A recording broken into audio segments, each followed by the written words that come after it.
আগে গাইস দেখাবো যে একটা স্পিকার, এই যে আমার হাতে দেখতে পাচ্ছ স্পিকার, একটা স্পিকারের ভেতর থেকে কিরকম দেখতে হয়।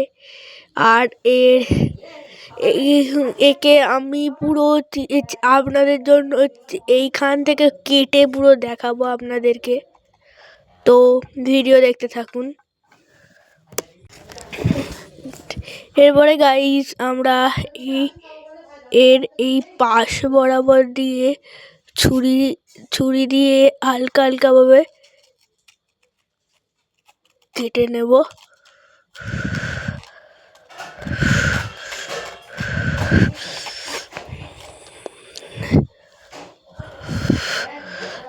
আর আমার কিন্তু এই স্পিকারটা ছিঁড়ে আমার খুব ক্ষতি হয়ে যেত, ওই জন্যই আমি ইচ্ছা করে খারাপ স্পিকার দেখাচ্ছি আপনাদেরকে। যাই হোক, এই যে এটার এই পুরো জায়গাটা বের করে দিয়েছি। দেখতে পেয়েছেন কিনা জানি না, কিন্তু এই দেখুন এইখানে এর ডেস্ক ক্যাপটা লাগানো ছিল, আমি এই যে খুলে বের করে নিয়েছি। এটাকে বলে ডাস্ট ক্যাপ, যাতে এই কয়েলের মধ্যে ধুলোবালি না যেতে পারে।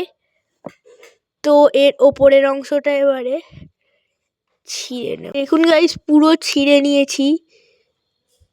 আর এই যে এই জিনিসটাকে দেখতে পাচ্ছেন, এই জিনিসটার নাম হচ্ছে স্পাইডার। এই স্পাইডারটাই কিন্তু এরকম উপর নিচ করে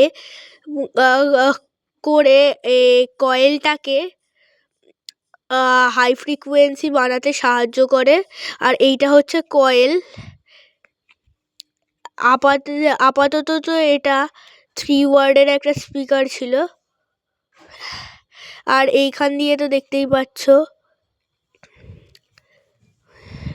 আর এই যে ম্যাগনেট, আসলে এরমভাবে খুলে যাবে। আসলে ম্যাগনেটের ধারণা খুবই সহজ। যারা ভাবে যে অনেক কঠিন, অনেক কিছু ইঞ্জিনিয়ারিং ফোকলা লাগিয়ে এই স্পিকার তৈরি হয়, তো আমি বলবো যে এই সব কিছুই নয়। এটা আসলে শুধুমাত্র ম্যাগনেট আর স্পিকার কয়েলের কামাল, শুধুমাত্র এই দুটো জিনিস। এইটা একটা হাই কোয়ালিটির স্পিকার ছিল বলে এতে ভালো কোয়ালিটির মাল লাগানো ছিল, কিন্তু কোনো